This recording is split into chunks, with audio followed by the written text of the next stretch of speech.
the rains are here, and Trademore Estate in Lugbe is flooded again. Last year, the Executive Secretary of the FCTA, alongside the FCT Emergency Management Agency, declared Trademore Estate a disaster zone, and everyone was up in arms. Residents protested, asking for some solution that doesn't include their homes being demolished. Whether it is Trademore Estate itself, or other surrounding estates, or the particular marked buildings in that place, something is terribly wrong in that axis. And we will show you again on our focus on the FCT. Meanwhile, my guest has been dealing with floods in Abuja for years until he retired just recently. And he helps us understand the crux of the matter in our interview segments. This is Dateline Abuja.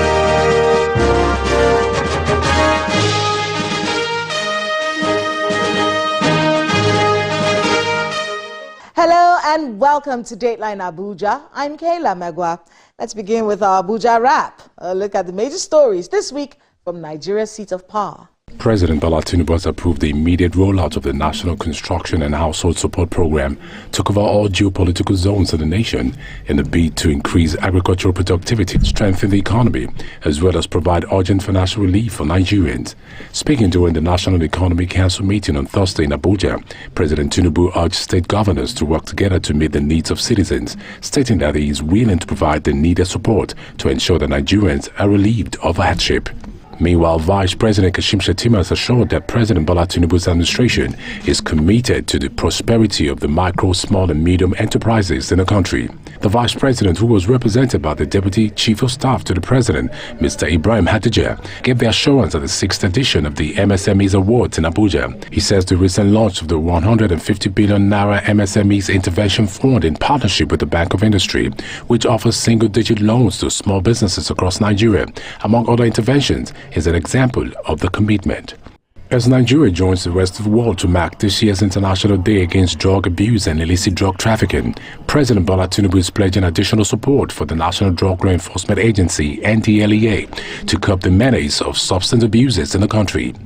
President Tinubu, who was represented at the ceremony to mark the day at the banquet hall in Abuja by the Secretary to the Government of the Federation, Senator George Akume, gave the assurances of the federal government to assist the NDLEA to reduce the statistics of people who abuse drugs and substances in the country by mobilizing funds for the agency. I enjoin all and sundry to support the War Against Drug Abuse Initiative, otherwise known as the WADA campaign, launched by NDLEA 3 years ago.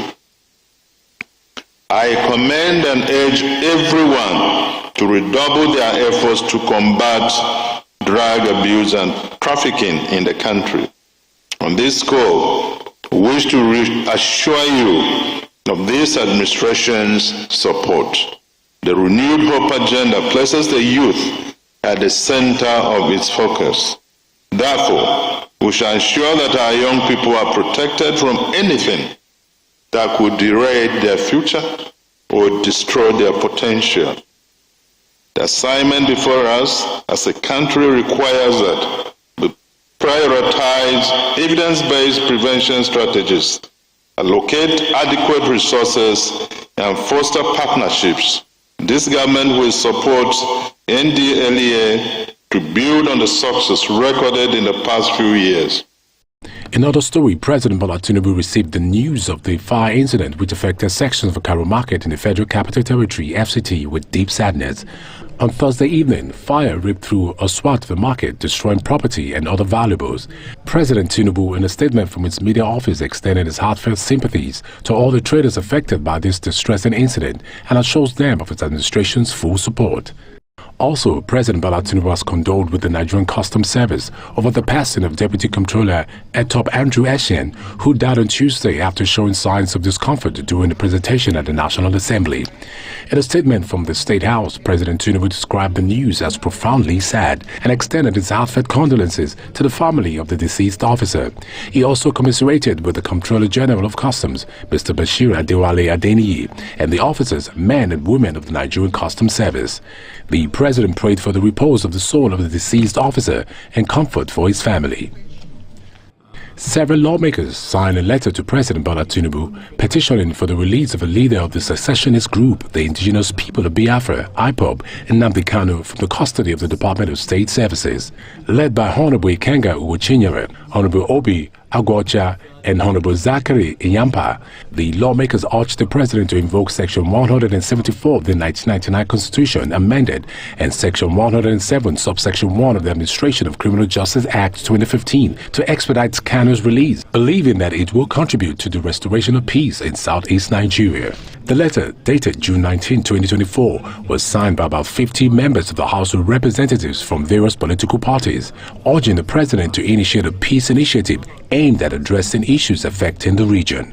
Welcome back.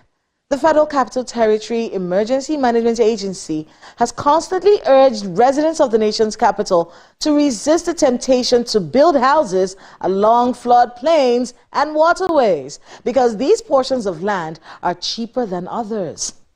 A final resolution is crucial when it comes to Trademore Estate because flooding at this estate and lives are constantly at risk once the rainy season hits. In this report, we hear from both sides, the FCT Emergency Management Office and the residents of Trademore Estate. Please watch this. It is a wet morning for residents of Trademore Estate in Lugbe, Abuja, as an early morning rain results in a flash flood around the second gate of the estate.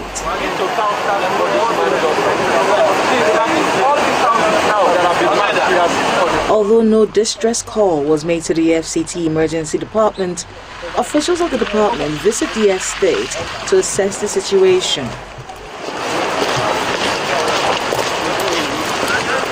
The Director General of the FCT Emergency Department debunks claims of 2 deaths in the estate as a result of the flood. I am here with some of their members of their association, and none of them has reported that somebody is missing or somebody is dead or somebody got drowned. There is no report about that so far. If there's any, we have not received any report. To mitigate the flood, the FCT Emergency Management Department reiterates the need for the demolition of some houses. If you demolish a house and you don't demolish the whole of it, or if there are 10 houses sitting on the waterways and you remove just 1 house, has it solved the problem? It can never solve the problem. That is what I want you to understand. If we earmarked 116 houses, and out of that 116 houses, only 20 houses were demolished. Other 80-something are still sitting on the waterways. Will it solve any problem? Some that were demolished, they are renovating them. What is going to happen? Officials of the estate disagree on the position of the FCT Emergency Management Department. Demolition is not a way out of solving the flood issue in Trademore. And for your information, the flood we have today is just a flash flood at the entrance, which came as a result of overflowing of the boundaries. It didn't enter any house. It's just there, and all these things can be seen. I don't understand why government are bent on rendering innocent citizens homeless rather than providing a succor for their problems. Some residents also share their thoughts on the flood and the ways they think it can be mitigated. They've done demolition before, and they said that was the solution. So it didn't help. Without the engineering solution, demolition cannot help. It cannot work. And each time you raise, they come for more. They want to take down more houses. Are they going to take down the whole of Sabondugbe? Because this problem we have identified with them, this is just a lazy approach. We had a drawing on this road. We said the water that is coming from Voice of Nigeria Estates, Garden Estates, that they diverted to Trademore gates. It is important for us to rechannel it back to this place so that the volume of water that comes to Trademore Phase 2 gates will not be too much. We have done that design, we have done the drawings, right? Now, the responsibility now is for us to now start soliciting how we can be helped. And that is why we are still calling on government to still come and help us. There is no way we can do all this all by ourselves. This was Trademore Estate in June of last year, 2023.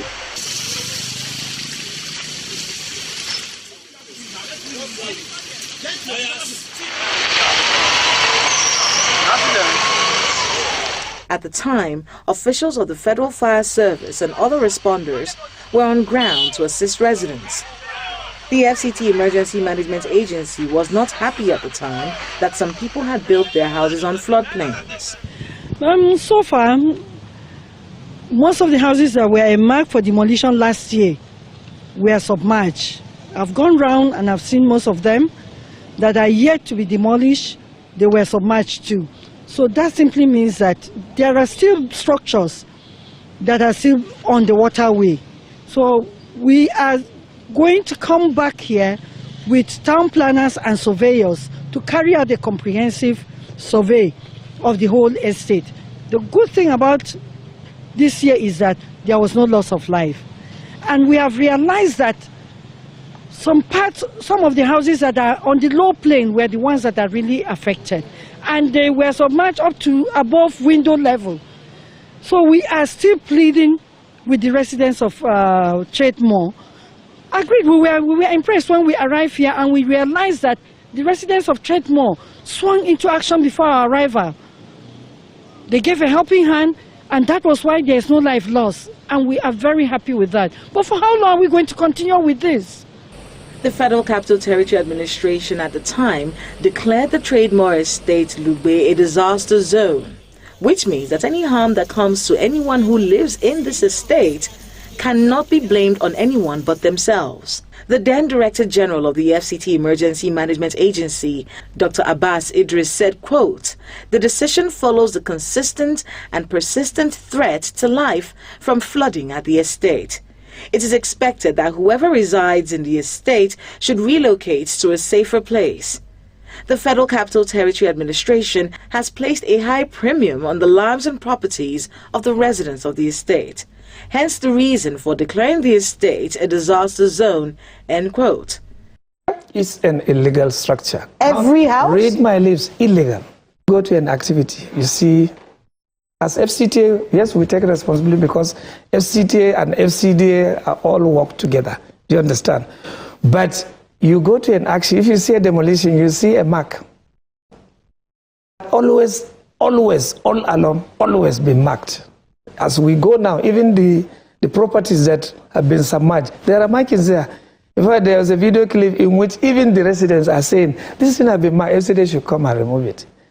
There's a police station there. We took the initiative last year to liaise with the FCT command as well as the force headquarters that this your police station is clearly vulnerable to this flooding. And this year we've been vindicated because we ordered that it should be relocated. Incidentally, we even went extra mile to even get them the place to relocate to. That's a police station? Yes.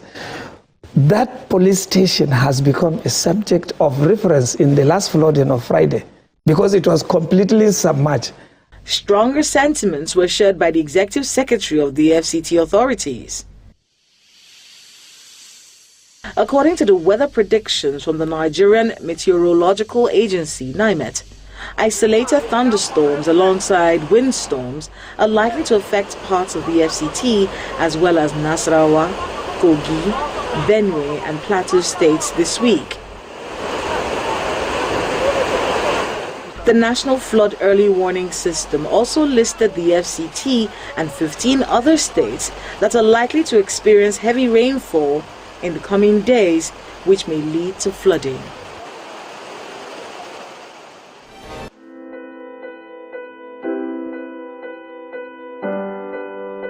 My guest on the program is considered Director General Emeritus when it comes to emergency management in the FCT. He's the former Director General of the FCT Emergency Management Agency, Mr. Abbas Idris. What's really going on at Trademore Estate? He declared that place a disaster zone last year. Is there a lasting solution to this recurring problem? What other areas are in danger? And should the demolition man be coming to Lugbe soon? Please watch this. Mr. Abbas Idris, welcome again to Dateline Abuja. My pleasure having you. You know, when this Trademore estate situation came up, you were the first person that came to my mind.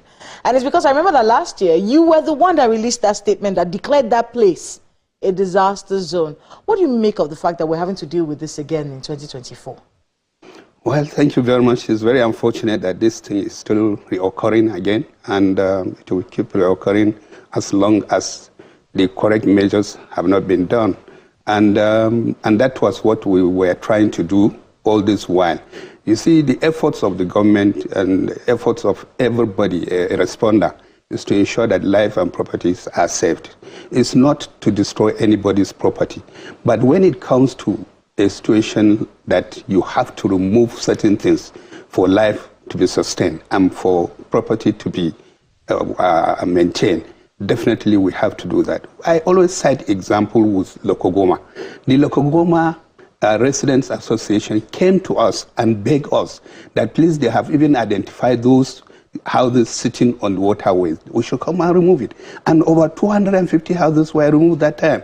Do you hear about Lokogoma again? So why don't we do that so that we can sleep with our eyes closed? It's just a matter of sacrifice. One has to sacrifice for somebody to survive, for somebody to live. You were talking about things that need to be done. Exactly. In Trademore. What are some of the things? Because you're DG Emeritus. You've been handling this for so many years. Well, what are the major things that need to be done in Trademore? That time we had identified those houses sitting on the waterways. Inside Trademore? Inside Trademore. 116 houses were marked for demolition. And if we had removed those houses, definitely there would be free flow of water that can pass through the Trademore and get to the discharge point. A mistake has been done, so there must be correction. And so let's go back, because I remember the ES of FCCA was re-echoing basically what you were saying. In fact, he was saying the whole place. The whole place. He said the whole place needs to be evacuated. That was what he said then. Of course, the homeowners were very upset about that. A lot of people were up in, because a lot of money had gone into building those houses. So let's talk a bit about some of the mistakes that were made. Because you were handling it, this was your department. What was the issue in that area? The issue was that there was no approval to develop that estate. The whole area has not been earmarked for development yet, as I'm talking to you. When you say the whole area, the whole area is, I think, in the phase 5 of the development of the FCT. So that means nothing has gone there. There is no engineering infrastructure, no layout, nothing. So just so people who don't know this can understand, that place is phase 5. For development. For development. Of the FCT. And which phase are we now? I don't even know what phase we're in. So we have not even reached phase 3 of the development. We haven't reached phase 3. So that place is phase 5. So the planning for that area hasn't been done yet. It has not been done. And that area includes Trademore. So it's not just Trademore. Not just Trademore. Not just Trademore. I think the only approved structure in that area is Vaughan. That Voice of Nigeria. Voice of Nigeria, and it's because they were not expecting human involvement. It's must that they are going to erect there. That was why they give them the approval. Not that they should build any house there. So, but people don't realize that. So they went and built. And if you are building, you went and built on the waterways. So, and now with the climate crisis, there's no way you can skip that. Well, let's give the voice, the people who build those houses there, some kind of voice, because someone gave them something. You can't just start building. Someone gave them something that empowered them to be building. If a mistake has been done, and you realize that you have made a mistake, and there is a way to correct such mistake, why don't we do that? Wait, mistake on whose part? On the homeowners or the FCT authorities or who? We have to look at it from both angles. Is it the homeowners that made the mistake or the administration? And the administration, as at that time when I was in the office, even the Honorable Minister has vowed that even if he was one that gave approval, that can claim life and property, please, we should come back to him. He's going to reverse that approval. Which one? That was the former minister of the FCT. So that means the administration was ready to correct its own mistake. But the homeowners are not ready to accept the correction. They prefer to live in this tragedy. I mean, so many lives were lost. Some of their fears really is, basically how much money, and many of them took mortgages. What is money to life? What is money to life, to your own life? It is only when you surrender, you give up, that you can even get better opportunity. You can agree to leave that place and then get a house God will give you a house at But the issue is, for them, it looks as though the only solution is demolish the house, send us all away. No, my money, I need to be compensated on some level. You see, even if demolition will be the last resort, there are options. There are engineering options. You can sit down, agree with the administration. The administration cannot own up to an illegality, definitely.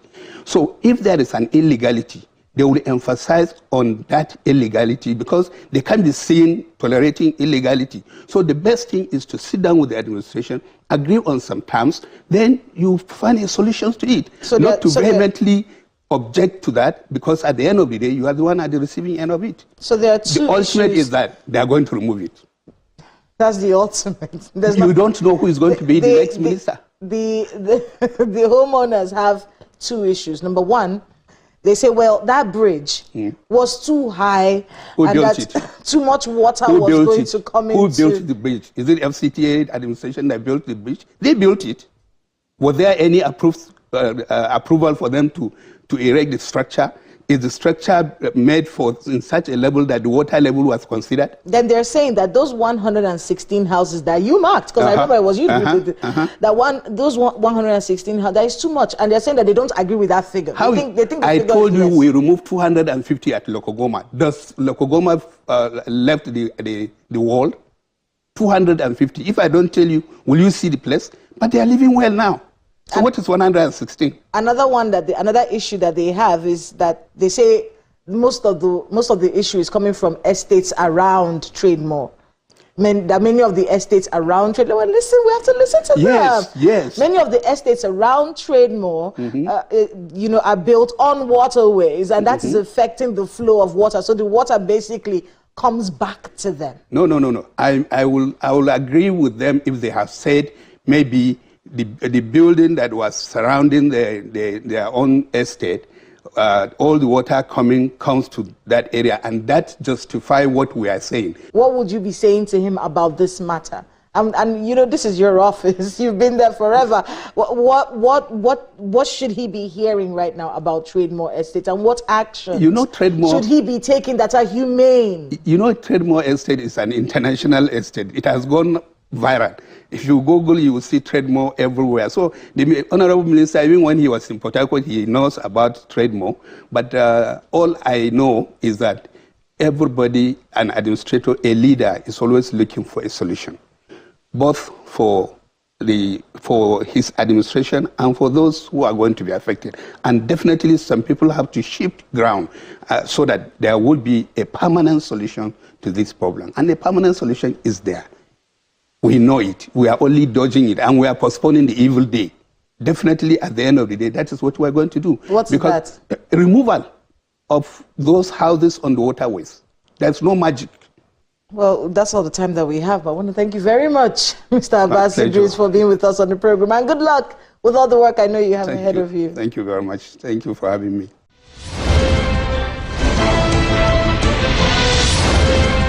Thanks to my guest and to everyone who spoke to us today on the program. Floods are inevitable, but its effects can be mitigated. All it takes is political will and matching words with action. It may be easier for leaders to do nothing and seek compensation when the devastation from the flooding happens, but it's just wrong, and history will judge such leaders. However, there has to be some way of checking this behavior.